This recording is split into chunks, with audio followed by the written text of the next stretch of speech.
भूतिया आईने की कहानी। कई बार हम चीजों को बस एक सामान समझकर खरीद लेते हैं, लेकिन हमें नहीं पता होता कि उनके साथ कोई अतीत भी जुड़ा हो सकता है। यह कहानी एक ऐसे आईने की है जो सिर्फ एक कांच का टुकड़ा नहीं था, बल्कि उसमें एक डरावना राज छिपा था। यह कहानी है रिया की, जिसने अनजाने में अपने साथ कुछ ऐसा ले लिया जिससे बच पाना नामुमकिन था।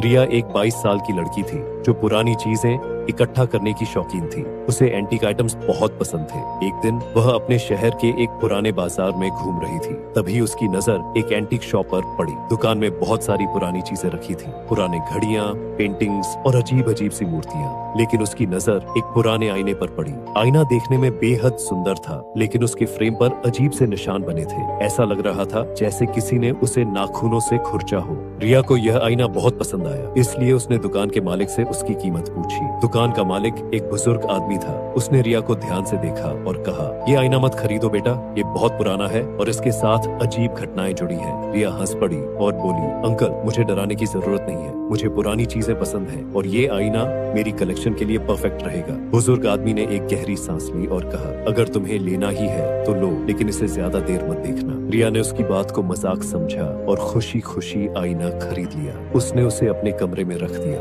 और फिर बाकी के दिन की तरह अपना काम करने लगी। लेकिन उसे नहीं पता था कि उसने अपने घर में क्या बुला लिया था।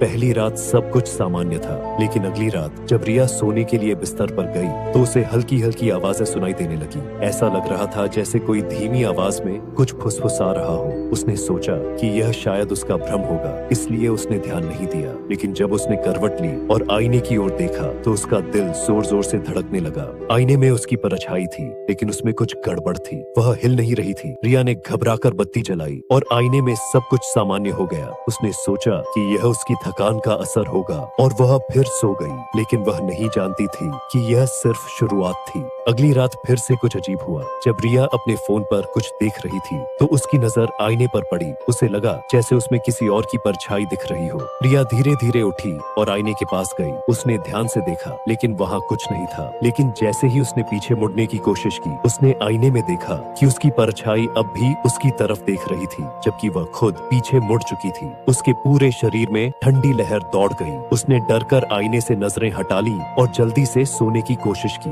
लेकिन अब वह जान चुकी थी कि कुछ न कुछ तो गड़बड़ थी।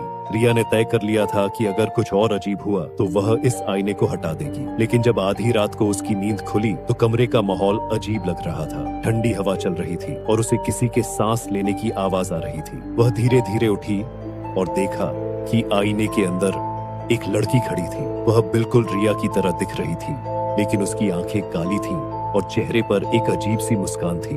लड़की धीरे धीरे बोल पड़ी, तुमने मुझे आजाद कर दिया। रिया की चीख उसके गले में ही अटक गई। उसने दरवाजे की ओर भागने की कोशिश की, लेकिन दरवाजा बंद हो गया। जब उसने दोबारा आईने की तरफ देखा तो वह लड़की अब आईने के बाहर खड़ी थी।